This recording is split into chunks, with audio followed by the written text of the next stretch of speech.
Y mire, para entender por qué al peso le fue bien, por qué las bolsas de Estados Unidos cayeron, por los aranceles, ¿quién mejor que el señor Pacheco?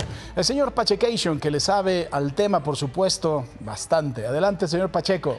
Querido Paco, con gusto de saludarte esta mañana. Y sí, es que la posición relativa de México en el contexto de esta guerra arancelaria que ha lanzado Donald Trump, pues nos deja junto con Canadá en una posición de cierta ventaja, aunque diría Paco que es relativa, sobre todo porque al aplicar aranceles a países como Vietnam, a países como Bangladesh, a países como la misma China, pues esto evidentemente hace que pues México tiene, digamos, una mejor estructura, sobre todo pensando en la región Norteamérica. Claro, sobre un entorno totalmente negativo, Paco, como ya dabas cuenta, pues los mercados han reaccionado muy negativamente, pero eso ha ayudado al peso mexicano en este momento, en parte también por una debilidad del dólar.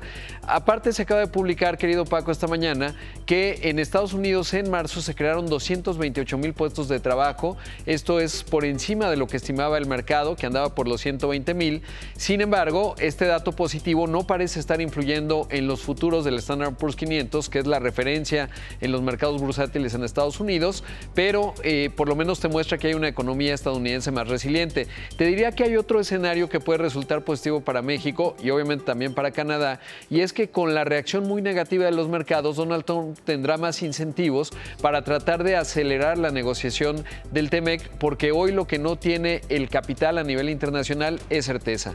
Es decir, los aranceles que aplicó, por ejemplo, China en reciprocidad de 35% en contra de Estados Unidos, la propia reacción de Europa, pues hace que pues no está sencillo entender dónde vas a desplegar inversión, dónde poner el dinero, y eso pues va a generar que Donald Trump tenga incentivos, digamos, para rápidamente aterrizar un acuerdo que dé certeza, por lo menos en lo que se refiere a la región Norteamérica. Claro, lo hemos comentado infinitamente, mi querido Paco, no se puede subestimar la tontería de los políticos y la capacidad que tienen de arrancar una derrota de las manos de la victoria, mi querido Paco.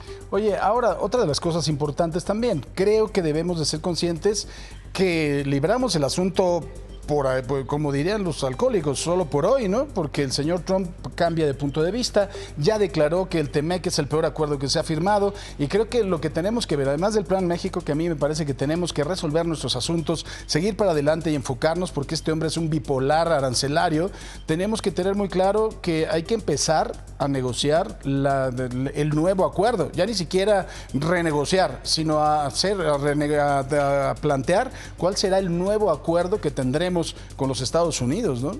Claro, y es que tienes mucha razón, Paco, cuando decían México se salvó, yo creo que no se salvó.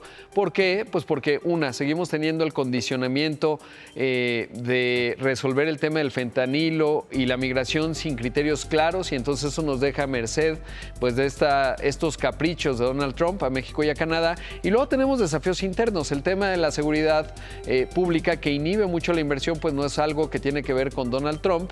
El tema, por ejemplo, de la incertidumbre jurídica como consecuencia de la reforma al Poder Judicial no tiene que ver con Donald Trump, y de hecho cuando vayamos a renegociar el TEMEC, el Tratado México-Estados Unidos y Canadá, esa es una de los componentes que nos va a pedir Estados Unidos. Entonces tenemos que ver cuáles son las fortalezas internas. Un sector que tú y yo conocemos bien, Paco, por ejemplo el turismo, pues necesitamos mucho más promoción de México allá afuera, porque afortunadamente en el turismo no te aplican arancel y México tiene unas ventajas comparativas muy importantes, pero hasta ahora se hace poca promoción del país en el mundo, y eso, bueno, pues lo tenemos que aprovechar para que no perdamos ese quinto lugar o sexto en número de visitantes internacionales, y que el ticket, o digamos el gasto promedio que hacen sea mayor. Eso, por supuesto, genera una derrama económica más amplia, y ahí no depende tanto de Donald Trump, sino de lo atractivo que seamos como destino, que tenemos unas ventajas extraordinarias en talento, en calidad, etcétera. Y ahí menciono un sector, por poner un ejemplo, el del turismo, pero hay muchos otros en donde hay cosas que podemos hacer independientemente de las decisiones que tome Donald Trump. Y mira, te voy a decir una cosa, yo creo que ahondando en este tema nos dio el beneficio del cíclope, ¿no? Que ahí en la Odisea se comió hasta el final a Odiseo, ¿no? Porque se comió a todos los miembros de su tripulación y nos va a comer, pero hasta el final, ¿no? Con calma, ve preparando el bracito y... No, yo no. El señor que se maquilla con chetos no me cae bien. A mí tampoco. Gracias, señor Pacheco.